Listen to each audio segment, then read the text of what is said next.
Today in the EU, a French no to the far right. Le nouveau Front populaire est prêt à gouverner. Il est la seule alternative construite.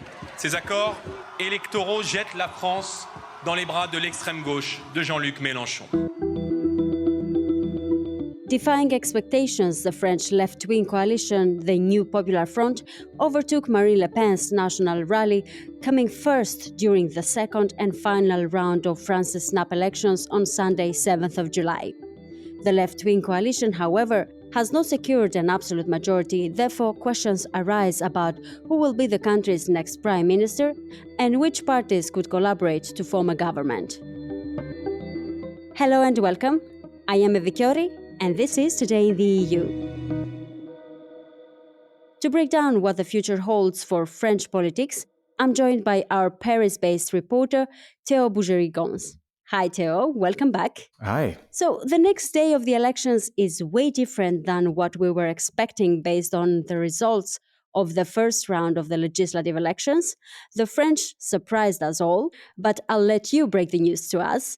What are the results of the second round of the snap legislative elections? Yeah, so in a nutshell, the left Nouveau Front Populaire coalition, so the left coalition that got created just a few weeks ago, is now due to secure anywhere between 170 and 190 seats. Ce soir, le Rassemblement national est loin d'avoir la majorité absolue que les commentateurs lui prédisaient il y a une semaine à peine. C'est même tout le contraire. Le nouveau Front populaire est prêt à gouverner. Le président a le devoir. This night, Rassemblement National is far from having the absolute majority that the analysts predicted just 1 week ago, if not the contrary. The New Popular Front is ready to govern. The president has a duty to ask the New Popular Front to govern, said Jean-Luc Mélenchon on Sunday evening after the initial results. Becoming the first parliamentary group ahead of Emmanuel Macron's Ensemble coalition, which should secure some 150 to 170 seats, and the far-right Rassemblement National with 130 to 150 seats. And this breaks with real worries that had run across the country for the past few weeks, that the Rassemblement National could secure an absolute majority in parliament, or at least a relative majority, enough anyway to enter government, and this is no longer a possibility. Right, and what should we keep an eye on regarding this? So there are a few more things to note briefly. The far right is set to see the number of MPs go up by 50 to 70 seats. This means that while they don't have a majority in parliament, it's still a historic win for them. And this is the strongest they've ever been in parliament in French modern political history. A second thing I wanted to point out is that Macron's party coming second does not mean it's a success for the president. For the most part, and detailed voting patterns will come out in the next few days to, show clearly what's what. But for the most part, he benefited from left-wing voters' decision to support centrist candidates to better fight off the far right in the second round of the snap elections. And this is also probably true of Macron voters going to cast a left-wing vote where the local situation required it. What this means is that the cordon sanitaire to keep the far right out is actually still holding and strong, but a few hours after the first exit polls came out, it's still very hard to get any sense of clarity over where the country is going politically. So the left coalition Nouveau Front Populaire, or New Popular Front, was a big surprise, of course, but do we know who is going to be the new French Prime Minister? Well, I'm sorry to disappoint you, Evie, but actually it's way too soon to know. I mean, Gabriel Attal, the current prime minister, announced tonight that he would hand in his resignation to the president, as the tradition goes. Je remettrai demain matin ma démission au président de la République. He's also said that he would want to continue in the job for as long as necessary to ensure a smooth handover for the new government, especially as Olympic Games are just days away.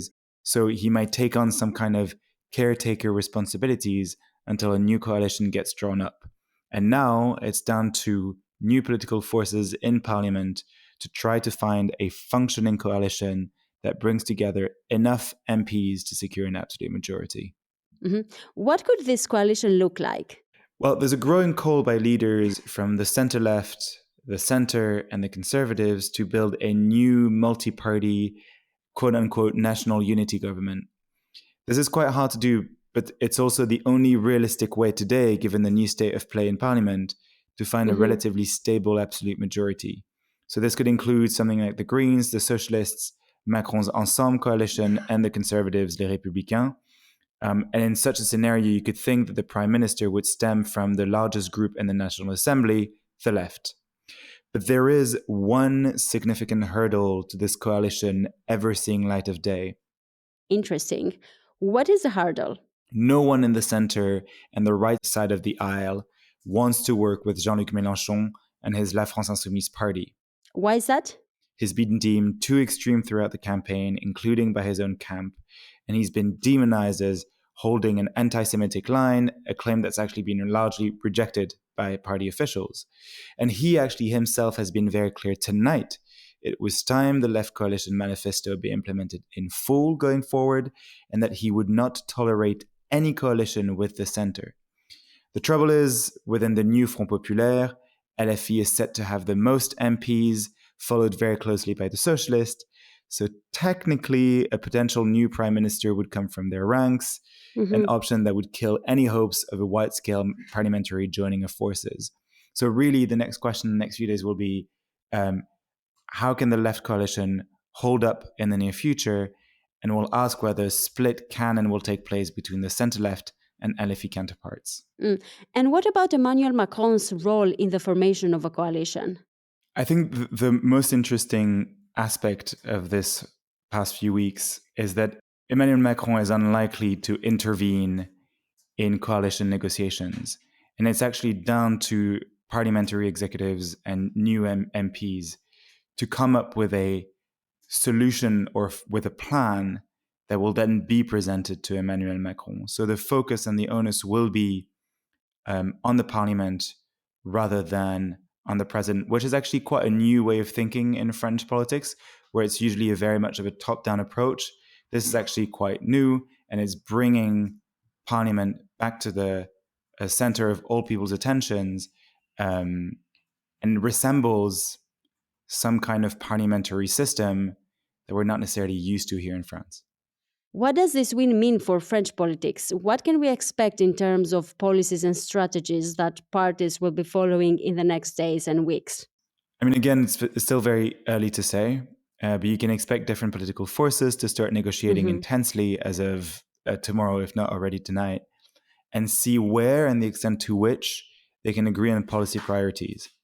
Now, there's one aim at the end of it all, is that the government that eventually stems from those coalition talks can survive a vote of no confidence that political opponents will most likely throw in their face as quickly as they possibly can. And do we have any reactions to the results so far, internally, but also on an international level? What about Rassemblement National?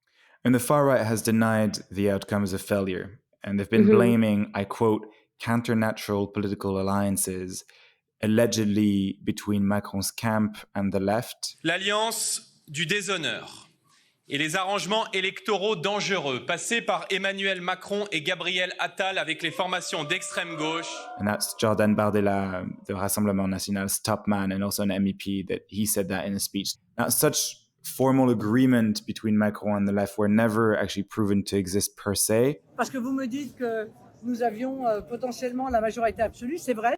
If there was not a massive withdrawal, we'd have an absolute majority, said Marine Le Pen to journalists after the results.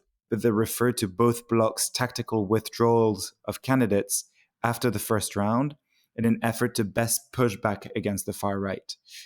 And Bardella said that this tactical withdrawal were throwing France into the arms of the far left Jean-Luc Mélenchon. Ces accords électoraux jettent la France dans les bras de l'extrême gauche de Jean-Luc Mélenchon. Internationally, reactions have yet to come through, and world leaders have expectedly remained relatively silent, as really the outcome of the election is no win for the government in place. But surely this has an influence over the country's external relations with the EU and other big players. So what difference can we expect on this? I think it should give Ukraine and EU leaders alike a breath of fresh air. Now, it's true there's no functioning coalition just yet. It's going to take time to negotiate. But a center-left to conservative coalition that could see light of day is in effect pro-EU, pro-support to Ukraine, and actually a majority of them have spoken in favor of a new round of joint EU debt, which has been at the heart of Macron's calls at the EU level. And if you bear in mind that Emmanuel Macron is actually just set to jet off to Washington, D.C. as of Tuesday for a critical NATO meeting, I think it's likely that he'll travel there with a message to share to all that the worst has been avoided and that support for international military coalitions in the context of the war in Ukraine is not likely to move anytime soon. Thank you very much, Théo. We will be following your reporting on this at Euractiv. I am Evi Chiori, and this was Today in the EU podcast. Visit Euractiv to stay on top of the latest news, sign up for our podcast newsletter, and if you haven't subscribed yet, you can find us on all streaming platforms. And please make sure to leave a comment or a review on Spotify and Apple Podcasts. Your reviews help us a lot to spread the word about our work. This episode was produced by Nicoletta Yonda and me. Thank you for tuning in, and until tomorrow morning.